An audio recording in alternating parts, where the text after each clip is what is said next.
ভৌগোলিক ও উপকরণের সহজলভ্যতার কারণে দীর্ঘদিন ধরে কুষ্টিয়া অঞ্চলের চাষিরা অর্থকরী ফসল হিসেবে পান চাষ করে আসছেন। দেশের চাহিদা মিটিয়ে কয়েক বছর ধরে সৌদি আরব, মালয়েশিয়া, জর্ডান সহ ইউরোপের বিভিন্ন দেশে রপ্তানি হচ্ছে এ অঞ্চলের পান। সূত্র জানায়, দৌলতপুর উপজেলায় 490 হেক্টর জমিতে পান চাষ করা হয়। পান চাষকে কেন্দ্র করে এই জেলায় গড়ে উঠেছে বেশ কয়েকটি পানের হাট। সেখানে চাষিদের কাছ থেকে ফড়িয়া বা আড়তদাররা পান কিনে দেশের বিভিন্ন বাজারে বিক্রি করেন। মাঝে মাঝে অন্য অঞ্চলের ব্যবসায়ীরাও এসব বাজার থেকে পান কিনে নিয়ে যান। দেশে 80টি পান পাতাকে এক বিড়া বা এক পণ হিসেবে বিক্রি করা হয়। পানের এসব ক্ষেতকে স্থানীয়ভাবে বলা হয় পান বরজ। আর এই বরজ থেকে পান ভেঙেই বাজারে বিক্রি করেন চাষিরা। আমার 2 বিঘা জমি আছে। পান চাষ মোট 11-12 লাখ বেচা যায়। 2 বিঘা হইতে দুটো 3 দিকের লোক 12 মাসই নাকতে হবে। আমি তার 20-25 বছর। সরকার যদি বাইরে পানটা যদি ইনপুটে পাঠাতে পারে তাহলে পানের বাজার আরো বেশি হবে। পানের এই যে গাছ মারা যায়, এদিকে তেলা হয়, বিভিন্ন সমস্যা, সার মাটি সমস্যা, এগুলো প্রত্যেকটা মালের দাম বেশি, এদিক সেদিক করে পারা যায় না।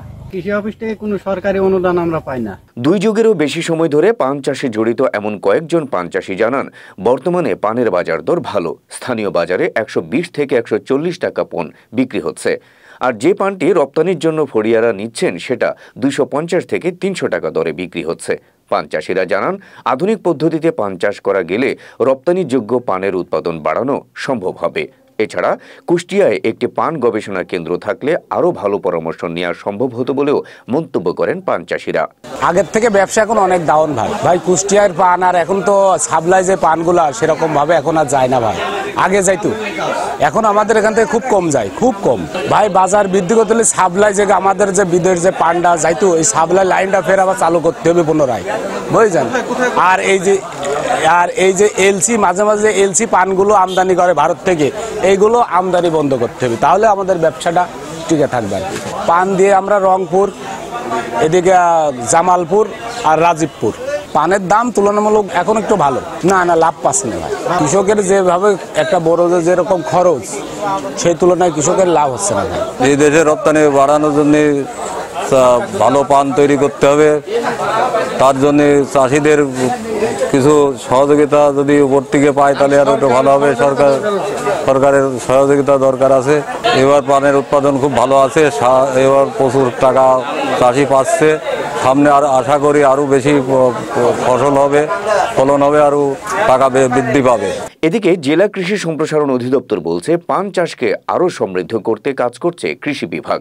পাশাপাশি সরকারিভাবে এসব পান বাইরে রপ্তানির উদ্যোগও হাতে নিয়েছে তারা, যা দ্রুত কার্যকর হবে। এর ফলে আরও বৈদেশিক মুদ্রা অর্জন সম্ভব বলে মনে করছেন সংশ্লিষ্ট কর্মকর্তারা। সম্প্রতি আমাদের পানের উপরে কিছু কর্মকাণ্ড আসছে, যে পানের কৃষকদের প্রশিক্ষণ দেওয়া, পান রপ্তানি করার জন্য ব্যবস্থা নেওয়া।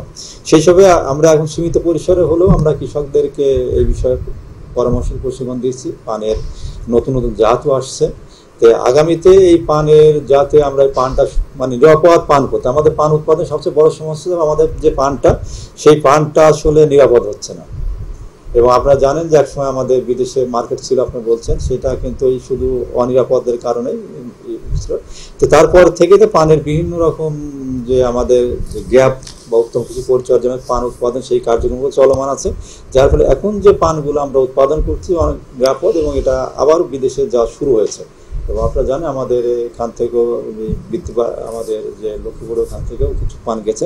তা আমরা আশা করি আমরা যে এই কার্যক্রমগুলো পরিচালনা করছি আমাদের কৃষি বিভাগ থেকে, আগামীতে আরও যাতে মানে পানের উন্নত বরজ হতে পারে, পানের যে বরজের যে পরিবেশটা সেটা আরও ভালো হতে পারে, সেখান থেকে যদি আমরা উন্নত পান উৎপাদন করতে পারি, তা আমরা আবার বিদেশের মার্কেটে ভালোভাবে ঢুকতে পারি, আমরা প্রচুর বৈদেশিক মুদ্রা অর্জন করতে পারি এবং আমাদের পানের সেই আগের সুদূর ফিরে আসবে।